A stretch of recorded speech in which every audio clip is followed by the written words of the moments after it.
ఇక కామారెడ్డి నుంచి బరిలో నిలవాలని భావించిన కాంగ్రెస్ సీనియర్ నాయకులు మాజీ మంత్రి షబ్బీర్ అలీ ప్రస్తుతం నిజామాబాద్ అర్బన్ నుంచి బరిలో దిగారు. నిజామాబాద్ అర్బన్ నియోజకవర్గంలో కేసీఆర్ పార్టీ నుంచి సిట్టింగ్ ఎమ్మెల్యే బీగాల గణేష్ గుప్తా కాంగ్రెస్ అభ్యర్థిగా షబ్బీర్ అలీ, బీజేపీ నుంచి ధన్పాల్ సూర్యనారాయణ బరిలోకి దిగుతున్నారు. అయితే ఐటీ హబ్ సాధన, ఉద్యోగాల కల్పన, నగరంలో అంతర్గత డ్రైనేజీ వ్యవస్థ పూర్తి చేయడం వంటివి బీగాల గణేష్ కు సానుకూల అంశాలుగా ఉన్నాయి.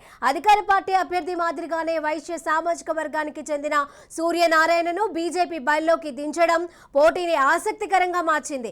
కాంగ్రెస్ అభ్యర్థి షబ్బీర్ అలీ మైనార్టీ ఓటర్ల మీద ఆశలు పెట్టుకున్నారు.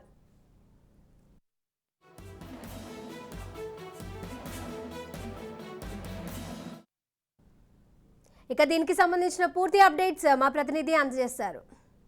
జిల్లాలో చూసినట్లయితే నిజామాబాద్ అర్బన్లో ట్రయాంగిల్ పోరు నడుస్తుందనే చెప్పవచ్చు. నిజామాబాద్ అర్బన్లో గతంలో రెండుసార్లు గెలిచిన గణేష్ గుప్తాకి మళ్ళీ టికెట్ దక్కించుకున్నారు. అయితే ప్రధానంగా సుమారు 1500 కోట్లతో అభివృద్ధి చేస్తానని కూడా అటు గణేష్ గుప్తా చెప్తూ వస్తున్నారు.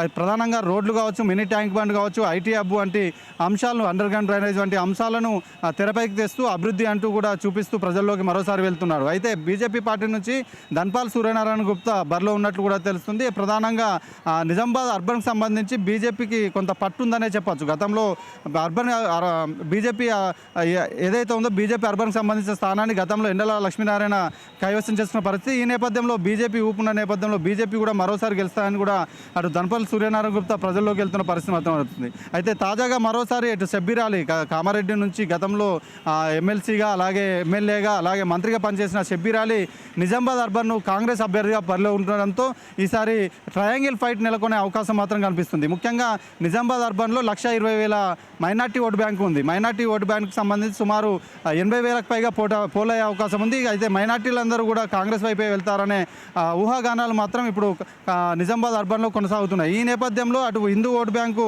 కొల్లగొట్టేందుకు బీజేపీ, అలాగే మైనార్టీ ఓటు బ్యాంకును కొల్లగొట్టేందుకు కాంగ్రెస్ కూడా రెండు కూడా అటు ప్రజల్లోకి వెళ్తున్న విస్తృతంగా ప్రచారం చేస్తున్నాయి. మరోవైపు ఇచ్చిన హామీలు నెరవేర్చడంలో మేము ముందుకెళ్లామంటూ కూడా అటు గణేష్ గుప్తా మరోసారి ప్రజల్లోకి వెళ్తున్నారు. దీంతో నిజామాబాద్ అర్బన్లో మాత్రం అటు మూడు పార్టీలు ట్రయాంగిల్ ఫైట్ ఉండే అవకాశం మాత్రం కనిపిస్తుంది.